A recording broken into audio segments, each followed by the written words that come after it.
Hi, today in our series about rethinking the fitness assessment, we're going to talk about goal setting. So this is one thing that is not always done as well as it could be, for sure, in this. One, because sometimes clients come and they'll dictate what they think their goals are, and your job is to also bring your knowledge and help them define those goals a little bit more. So step one in this really is making sure that the client tells you what their goals are at the start.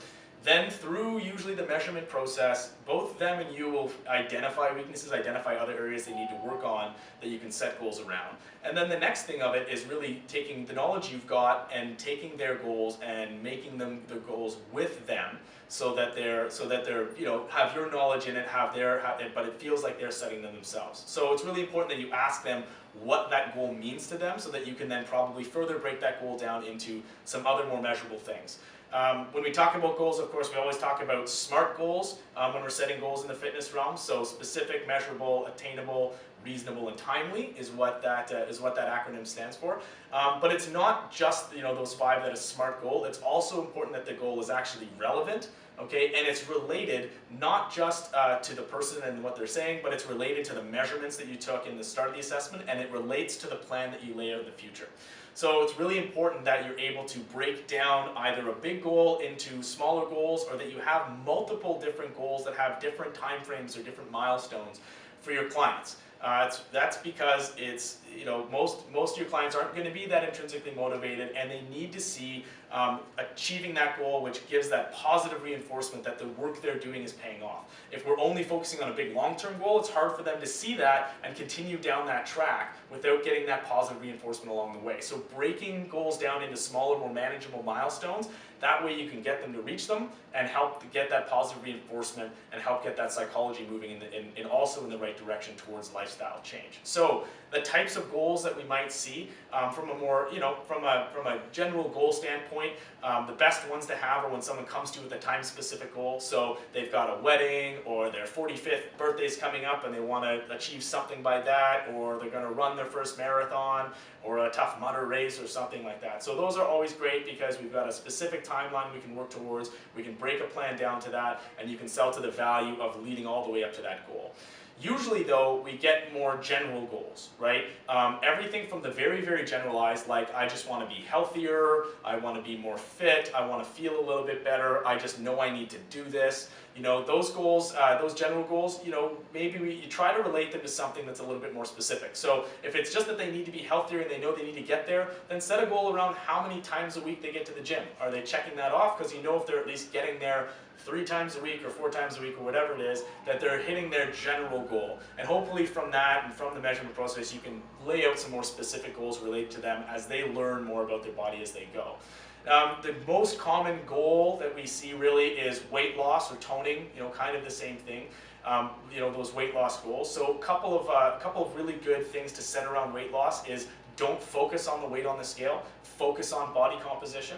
So focus on fat mass loss and lean mass gain, and how that changes both the basal metabolic rate and the active metabolic rate. If you know how to calculate that stuff and then how to use that and set goals around it, it's really, really powerful. If you need some help, we have a whole blog post that we wrote just on that, on how to use the measurements of body composition to set timelines and set goals, so you can check that out.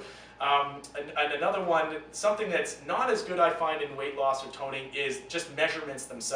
Having a specific measurement saying I want to lose this many inches from my waist, as we all know, it's really hard to dictate where that fat comes or goes from. So setting specific measurement goals are really tough because it's, we can't predict that as well. Setting an overall measurement goal, like losing X number of inches overall on all of my measurements, is a little bit better goal to set around weight loss and toning, just so that we're managing expectations properly. The other goal we often get is gaining size. So there's the losing weight and then there's gaining size, And with that one, that's when where measurements are actually pretty relevant, because if you're trying to gain size and gain muscle mass, you're going to see it happen in specific places as it goes. So that's one way of doing it. Obviously things like some strength tests are good around that size gain, but 1 rep max is going to dictate size and overall. So setting around 1 rep max and size gain is usually a good one, and overall strength goals. So those are sort of some more general goals. Specifically, some goals you can set around the specific stuff that we see and that we test. Cardio-wise, usually people who don't have great cardio, it's not about trying to set a goal of running a 5K or something. It's about not getting winded when they go up the stairs. It can be a small thing, it seems like small, something we might take for granted, but a huge thing for them. You know, how many flights of stairs they can go up and doing that. So usually setting goals around cardio are more around those types of very specific things for them, or using things like the basic cardio tests, like the 5-minute bike test, or the 1 minute or the 1 mile walk run, or blood pressure are really good measurements, because what you see today, even just getting started and doing some activity over a couple of weeks, those are going to improve. So you can see the improvement really easily and get that positive psychology moving on those types of cardio goals. As for strength, again, 1 rep max is always good, or rep tests. You know, if you know that, hey, this is how many, you know, reps of 100 pounds you can do on bench press today, measuring that over time, something that you definitely should see improve over time. Another one that's great is volume. So total volume lifted in a workout. Harder to track, easy to track if you're using Trainer Plus, harder to track if you're trying to calculate on your own. But volume over time, that you know, takes into account both increases in reps, increases in weight per exercise, and usually you see big percentage increases in strength. So somebody knowing, hey, I'm 20% stronger today than I was 4 weeks ago is really, really dramatic in terms of that psychological impact, them really feeling like they're making progress. Flexibility is a little bit tougher. It's easy to say, hey, I can touch my toes now, or my sit and reach is this. So you want to try and relate flexibility goals more to pain relief, because usually that's where these flexibility issues come from, and sort of overall health. So that's a few tips on different goals you might get and different things. Just remember, you know, take what the client has, help them set goals with them, and make sure those goals are really related to the measurements you did, and that they're going to be related to the planning you do in the future. So next up, we're going to talk a little bit about weekly planning. If you believe that your job should be about support, not sales, then sign up for Trainer Plus for free, subscribe to our YouTube channel, and check the description for links to our website, blog, and social media. And of course, share this video with all of your trainer friends.